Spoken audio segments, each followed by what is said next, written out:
نیکیوں کے اس موسم بہار رمضان المبارک میں ضرورت ہے کہ ہم انسانیت کی سب سے عظیم ہستیاں انبیاء کرام کے قصے سنیں تاکہ ان کی روشنی میں ہم اپنی زندگی میں سدھار لا سکیں۔ تو آئیے سنتے ہیں پروگرام نبیوں کے قصے۔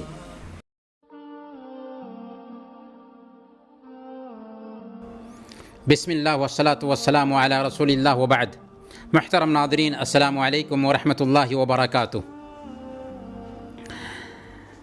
پروگرام نبیوں کے قصے میں آپ سب کا استقبال ہے۔ آج کے ایپیسوڈ میں ہم بات کریں گے اس نبی کے بارے میں جنہیں اللہ تعالیٰ نے سارے انسانوں کا امام بنایا، جن کی ذریت سے نبوت و رسالت کا سلسلہ جاری کیا۔ وہ نبی کہ جب اللہ نے ان سے کہا کہ تابع ہو جاؤ تو فوراً تابع ہو گئے، جو خلیل اللہ کی صفت سے متصف ہوئے۔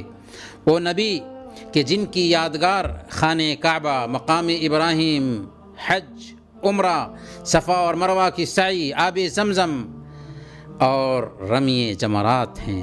جی ہاں، یہ ہیں ابو الضیفان ابراہیم علیہ السلام، جو ان 5 اولو العزم من الرسل میں سے ہیں جن سے اللہ تعالیٰ نے پختہ عہد و پیمان لیا تھا۔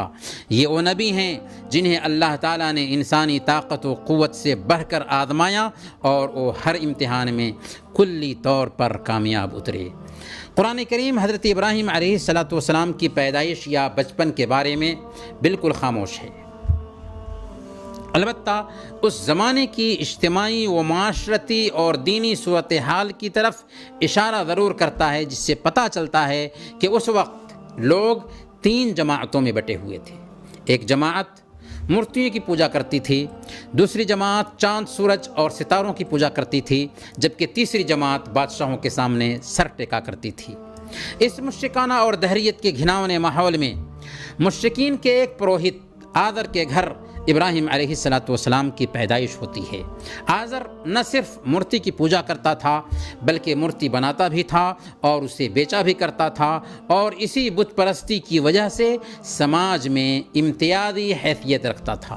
وقت گزرتا رہا، ابراہیم علیہ السلام سن شعور کو پہنچ گئے۔ بچپنے سے ہی ابراہیم علیہ السلام اپنے باپ کی بت گری اور بت پرستی کو کراہیت بھری نظروں سے دیکھتے تھے اور سوچتے تھے کہ یہ بت نہ کھا سکتے ہیں، نہ پی سکتے ہیں، نہ بول سکتے ہیں، نہ سن سکتے ہیں، تو آخر لوگ ان سے نفع و نقصان کی امید کیسے رکھتے ہیں؟ دعوت کی شروعات اپنے پروہت باپ سے کرتے ہوئے کہا، ابو جان، آپ ایسی چیز کی عبادت کیوں کر رہے ہیں جو نہ سن سکیں، نہ دیکھ سکیں اور نہ ہی آپ کو کوئی فائدہ پہنچا سکے؟ ابراہیم علیہ السلام نے باپ کے ادب، احترام اور مقام کو ملحوظ رکھتے ہوئے نہایت شفقت اور پیار سے سمجھایا تھا، لیکن باپ نے ایک نہ سنی اور دھمکی دی، اراغب انت عن آلہتی یا ابراہیم لئن لم تنتہ لارجمنک وہجرنی ملیا۔ اے ابراہیم، کیا تو ہمارے معبودوں سے روگردانی کر رہا ہے؟ سن، اگر تو باز نہ آیا تو میں تجھے پتھروں سے مار ڈالوں گا، اور جا ایک مدت دراز تک کہیں دور چلے جا مجھ سے۔ جب باپ سے مایوسی ہوئی تو قوم کے لوگوں سے مخاطب ہوئے، قوم کے لوگوں سے خطاب کرتے ہوئے کہا، ما هذه التماثيل التي انتم لها عاکفون، یہ مورتیاں جن کے تم مجاور بنے بیٹھے ہو، یہ کیا ہیں؟ ان کا جواب کیا تھا؟ ان کا جواب صرف یہی تھا، وجدنا آباءنا لها عابدین، ہم نے اپنے باپ داداؤں کو ان کی پوجا کرتے ہوئے پایا، اس لیے ہم بھی ان کی پوجا کر رہے ہیں۔ بات واضح ہے۔ آج بھی جہالت اور شرک میں پھنسے ہوئے بہت سارے مسلمانوں کو اگر آپ سمجھائیں گے، شرک سے روکیں گے، جہالت سے روکیں گے، تو یہی جواب دیتے ہیں کہ ہمارے باپ دادا جب ایسا کرتے تھے تو ہم کیسے نہ کریں۔ ابراہیم علیہ السلام نے کیا جواب دیا؟ ابراہیم علیہ السلام نے کہا لقد کنتم انتم وآباؤکم فی ضلال مبین، تم اور تمہارے آباء و اجداد کھلی گمراہی میں تھے، یعنی ہمارا اعتراض جو تم پر ہے وہی تمہارے اگلوں پر ہے۔ ایک گمراہی میں تمہارے اگلے مبتلا ہوں اور تم بھی اس میں مبتلا ہو جاؤ تو بھلائی بننے سے رہی۔ جب بت پرست باپ اور قوم پر آپ کی دعوت کا اثر نہ ہوا تو چاند، سورج اور ستاروں کی پوجا کرنے والوں کو سمجھانے کے لیے ایک دوسرا منطقی انداز اپنایا۔ رات میں ستارہ کو نکلا ہوا دیکھا تو ان کی ایک جماعت کے پاس آئے اور کہنے لگے کہ یہ میرا رب ہے، لیکن جب ستارہ ڈوب گیا تو کہا کہ یہ میرا رب نہیں ہو سکتا۔ کل ہو کر چاند کو نکلا ہوا دیکھا تو کہا کہ یہ میرا رب ہے، لیکن جب چاند بھی ڈوب گیا تو کہا کہ یہ میرا رب نہیں ہو سکتا۔ صبح میں سورج کو نکلا ہوا دیکھا تو کہا کہ یہ میرا رب ہوگا، یہ بہت بڑا ہے، لیکن جب شام میں وہ بھی ڈوب گیا تو کہا کہ یہ بھی میرا رب نہیں ہو سکتا۔ ابراہیم علیہ السلام اصل میں قوم کو بتانا چاہتے تھے کہ جو چھپتا ہو ظاہر ہوتا ہو، ڈوبتا ہو نکلتا ہو، وہ معبود کیسے ہو سکتا ہے، وہ پوجا کے لائق کیسے ہو سکتا ہے۔ ابراہیم علیہ السلام نے سوچا کہ ہم نے باپ کو سمجھا دیا، قوم کے لوگوں کو سمجھا دیا، سورج چاند اور ستارے کے پجاریوں کو سمجھا دیا، لیکن لوگ سمجھ نہیں رہے ہیں۔ تو اب ابراہیم علیہ السلام نے یہ ارادہ کیا کہ ان کی مورتیوں کا کچھ نہ کچھ کیا جائے۔ چنانچہ ایک دن کی بات ہے، لوگوں کی عید کا دن تھا، آپ سے عید میں شرکت کے لیے کہا گیا تو آپ نے کہا کہ میں بیمار ہوں۔ جب سب لوگ مراسم کفر بجا لانے کے لیے نکل گئے تو ایک تیز کلہاڑی لیے بت خانے میں داخل ہوئے اور سارے بتوں کے ٹکڑے ٹکڑے کر دیے، صرف بڑے بت کو رہنے دیا تاکہ ان کے ذہن میں خیال آئے کہ شاید اس بڑے بت نے ان چھوٹے بتوں کو تباہ و برباد کیا ہے۔ جب مشرکین میلے سے واپس آئے تو سارے معبودوں کو اوندھے منہ گرا ہوا دیکھا، ان کے پیروں سے زمین کھسک گئی، کہنے لگے کہ کس ظالم نے ہمارے معبودوں کے ساتھ ایسی اہانت کی ہے۔ شک تھا صرف ابراہیم علیہ السلام پر۔ چنانچہ سب لوگ اکٹھا ہوئے، حضرت ابراہیم علیہ السلام بھی ملزم کی حیثیت سے بلائے گئے۔ آپ سے سوال ہوا کہ ہمارے معبودوں کے ساتھ یہ لغو حرکت کس نے کی ہے؟ تب حضرت ابراہیم علیہ السلام نے فرمایا بل فعلہ کبیرہم ھذا فاسألوہم ان کانوا ینطقون، یہ کام تو ان کے بڑے نے کیا ہے، تم ان معبودوں سے ہی پوچھ لو، اگر بول سکتے ہوں تو بول کر کے بتا دیں گے۔ اس سے مقصود یہ تھا کہ یہ لوگ خود بخود سمجھ لیں کہ یہ پتھر آخر کیا بولیں گے، اور جب وہ اتنے عاجز ہیں تو ان کی عبادت کیوں کی جائے۔ اس تحکمانہ جواب نے انہیں کچھ بولنے ہی نہیں دیا۔ اب ابراہیم علیہ السلام کو خاصا موقع مل چکا تھا۔ ذرا تلخ لہجے میں ابراہیم علیہ السلام ان سے مخاطب ہوئے۔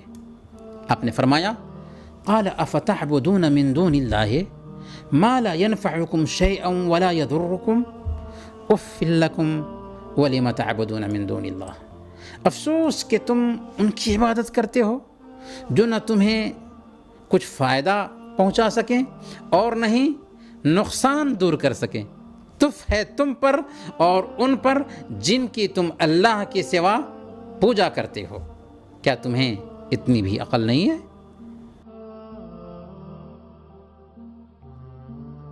محترم ناظرین، جب وہ دلیل سے عاجز آ گئے تو اب اپنے دباؤ کا مظاہرہ کرنے لگے۔ حضرت ابراہیم علیہ السلام کو آگ میں جلانے کا فیصلہ کر لیا۔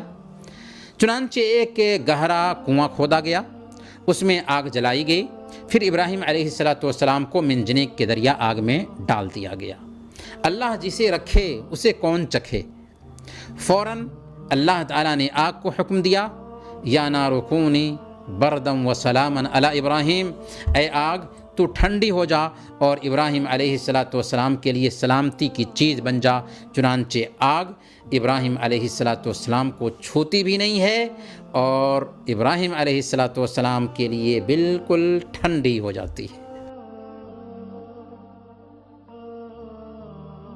محترم ناظرین، آگ سے نکلنے کے بعد توحید کا پیغام پہنچانے کے لیے اس وقت کے بادشاہ نمرود کے پاس آئے جو خدا بنا بیٹھا تھا۔ حضرت ابراہیم علیہ السلام سے اس نے اللہ تعالیٰ کے وجود پر دلیل مانگی تو ابراہیم علیہ السلام نے کہا، ربی الذی یحیی ویمیت، ربی الذی یحیی ویمیت، میرا رب وہ ہے جو جلاتا ہے اور مارتا ہے۔ نمرود نے کہا، یہ تو میں بھی کرتا ہوں، میں بھی مارتا اور جلاتا ہوں۔ یہ کہہ کر دو شخصوں کو بلوایا، دونوں کے دونوں واجب القتل تھے، ایک کو قتل کر دیا اور دوسرے کو رہا کر دیا۔ جب ابراہیم علیہ السلام نے اس کی کند ذہنی اور لچرپن دیکھا تو اس کے سامنے ایسی دلیل پیش کر دی جو صورتاً بھی اس کی مشابہت نہ کر سکے۔ آپ نے کہا، میرے رب نے تو یہ تصرف کیا ہے کہ سورج کو حکم دے رکھا ہے کہ وہ پورب کی طرف سے نکلا کرے، چنانچہ سورج پورب سے نکل رہا ہے، اب تو اسے حکم دے دے کہ وہ پچھم سے نکلے۔ اس کا ٹوٹا پھوٹا جواب بھی اس سے نہ بن سکا اور وہ بے زبان ہو کر بغلیں جھانکنے لگا۔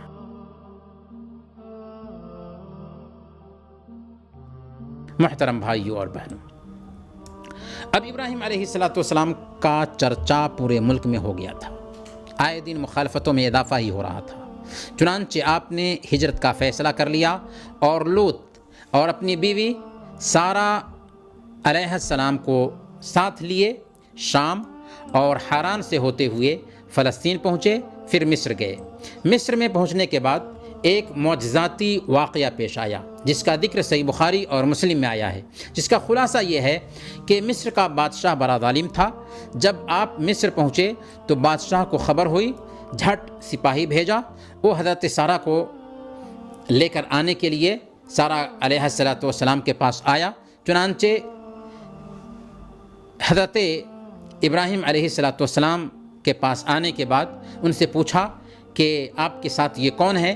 تو حضرت ابراہیم علیہ السلام نے کہا کہ میری بہن ہے، اس لیے کہ دین کے اعتبار سے وہ واقعی سارہ علیہ السلام ابراہیم علیہ السلام کی بہن تھی۔ برکیف پولیس یا وہ ملازم حضرت سارہ کو وہاں سے لے کر کے چلنے لگا اور ادھر ابراہیم علیہ السلام نماز میں کھڑے ہو گئے۔ جب حضرت سارہ کو اس ظالم بادشاہ نے دیکھا تو ان کی طرف لپکا، اسی وقت اس کے ہاتھ پاؤں اینٹ گئے۔ گھبرا کر عاجزی کے ساتھ، لجاجت کے ساتھ کہنے لگا، اے نیک عورت، میرے لیے دعا کرو، میں وعدہ کرتا ہوں کہ پھر تجھے ہاتھ نہ لگاؤں گا۔ حضرت سارہ علیہ السلام نے دعا کی اور اسی وقت وہ اچھا ہو گیا، لیکن اچھا ہوتے ہی پھر اس نے وہی قصد کیا جو پہلے کر چکا تھا، پھر وہی عذاب الہی آ پہنچا اور پھر اس کے ہاتھ پیر اینٹنے لگے۔ یہ پہلی دفعہ سے بھی زیادہ سخت تھا۔ پھر عاجزی کرنے لگا، منت اور سماجت کرنے لگا، غرض کہ 3 دفعہ پے در پے لگاتار ایسا ہی ہوا تیسری دفعہ چھوٹتے ہی اس نے اپنے قریب کے ملازم کو آواز دی اور کہا کہ تم میرے پاس کسی انسان عورت کو نہیں لائے بلکہ کسی شیطان کو لائے ہو، حالانکہ شیطان خود او تھا۔ پھر اس نے کہا کہ اسے لے کر کے جاؤ اور ہاجرہ کو اس کے ساتھ کر دو۔ چنانچہ سپاہی نے ایسا ہی کیا۔ حضرت ابراہیم علیہ السلام کے پاس جب سارہ علیہ السلام آتی ہیں اور آہٹ پاتے ہیں تو نماز سے فارغ ہوئے اور پوچھا کہو کیا گزری؟ آپ نے فرمایا کہ اللہ نے اس کافر کے مکر کو اسی پر لوٹا دیا اور ہاجرہ میری خدمت کے لیے آ گئی۔ محترم ناظرین، ابراہیم علیہ السلام کی ہاجرہ علیہ السلام سے شادی کیسے ہوئی؟ آپ نے ننھے اسماعیل اور ہاجرہ کو مکہ کی بیاب بو گیا سرزمین میں کیسے بسایا؟ کیا حالات گزرے؟ ننھے اسماعیل کے حلقوم پر چھری کیوں چلائی، کیسے چلائی؟ خانہ کعبہ کی تعمیر کیسے ہوئی؟ ابراہیم علیہ السلام کے معجزات کیا تھے؟ ان سارے نکات پر ہم اگلے ایپیسوڈ میں بات کریں گے۔ تب تک کے لیے اجازت دیجیے۔ وصلی اللہ علی نبینا محمد وعلی آلہ وصحبہ اجمعین۔